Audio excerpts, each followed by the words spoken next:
So the work that I do and the work that I've done is actually quite interesting, knowing my Enneagram type now, because my work is a combination of coaching and facilitation, and then also project management, and with a very strong focus on relationship with others. So the job that I had previously to my new job at the moment was purely client relationship management.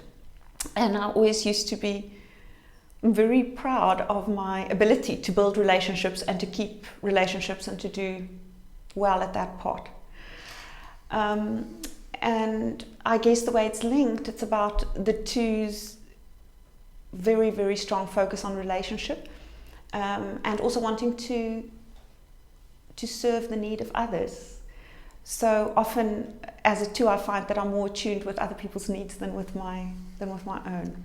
Well, I think I'll start with the first work I did. I was a nursery school teacher and very much driven to love and care and nurture, and I get a lot of pleasure out of looking after young, small, vulnerable children.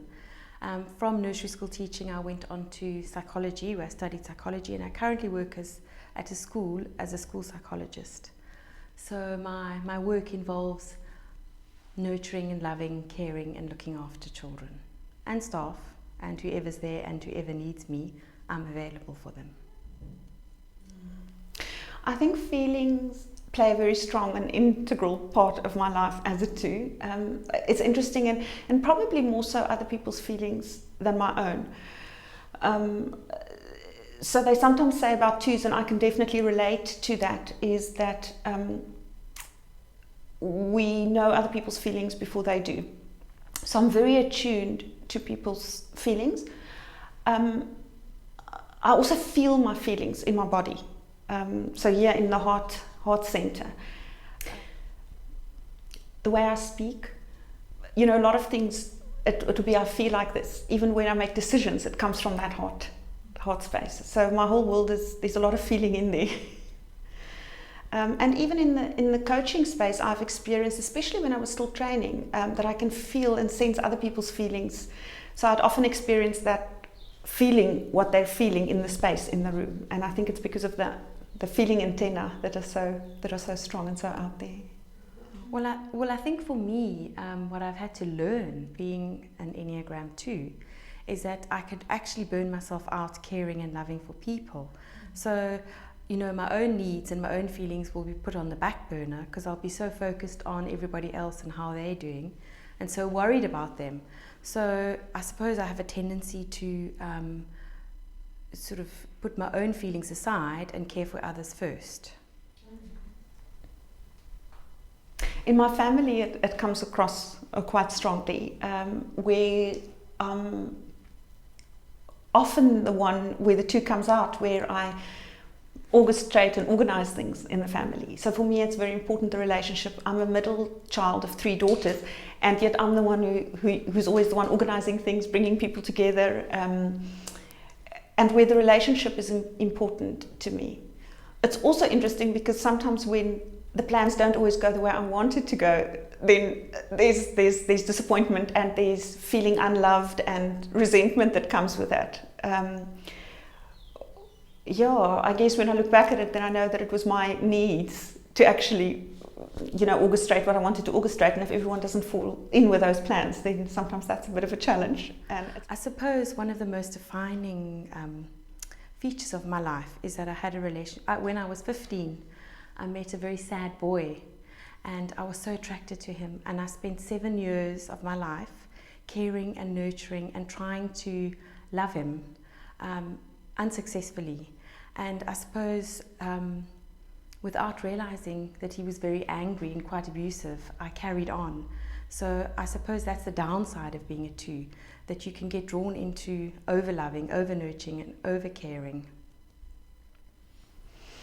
I think it's all about wanting to be liked and wanting to be needed by others. So especially paying more attention to that driver or that motivator. In my head, what's going on is, well, what is the other going to expect of me? What's the right thing to be to be doing, what's the right thing to be saying, what's the right way to be dressing, what is appropriate so that I can be accepted and fit in, and then how can I help others in order to be needed. So I guess that's also where the subtle manipulation comes in, because it's actually to fulfill my own need. Because if I feel needed, then I can continue holding on to the relationship that's so important. I get a lot of pleasure from feeling like I'm needed, that people feel good if I pay them a compliment. I get approval somehow if I show them that I care and that I love them, that they will need me, and there's something around that dynamic of needing to be needed. As I mentioned earlier, there's a lot of importance on relationship, and for me, I guess that's the space where I operate from first. So if the relationship is intact, then it's a good thing. If it's not, it's difficult. I've got a very strong, driving, hard-working work ethic as well. So it's important for me to do a job well, and often so that others will be happy and pleased with what I do. Conflict is sometimes a bit difficult for me, because I guess it also boils down to the fact that the relationship may potentially end if there's conflict, or that's at least what the script in my head says. Very compliant as well. So eager to please is a phrase that comes to mind, and it's keen to be going with the plans, working with people, motivating others, saying yes, we can do this, and just kind of go for it and making things work. Also quite a pragmatic approach to things at work. And definitely it's important for me to be part of the team and to take the team's needs and the individuals within the team's needs into account. So always aware of the relational space and who's part and who's not part and who can be drawn in, etc. And then the other part that I find difficult is sometimes to express my own needs. Again, I think we spoke about that earlier. Because sometimes there's this thing, if my need gets put across, it may go against what other people need, and then that's potentially risking the relationship. I suppose if I think of how I behave at work, I treat everybody as an equal. I'm very respectful of people, I'm very tolerant of people, I'm not judgmental, I'm quite complimentary, and I suppose I would expect the same in return. I do like people that are straight and honest, but without being hurtful. So I suppose it's a combination of a very gentle and honest approach. I would appreciate that. Yeah. What I'm working with at the moment, and what's coming out stronger for me, is that referencing other rather than referencing self. So it's nearly being aware of that. It's like immediately when something comes up, I think, well, what would be the appropriate response, or what would the other want to do? And that's my first thing. And then sometimes I can pull myself back and think, okay, no, let me feel in with myself and change that. So that's something that is so ingrained in me that it just really feels like it's very difficult to move away from that. And the other thing about the two that I think that I'm also working with is that pride in knowing what other needs, and that assumption that you know better than what others do.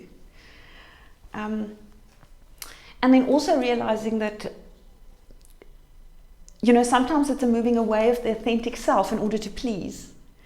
And becoming aware of that is not so nice. It's quite a difficult thing to be realizing that now I'm actually playing the crowd in order to get what I ultimately want.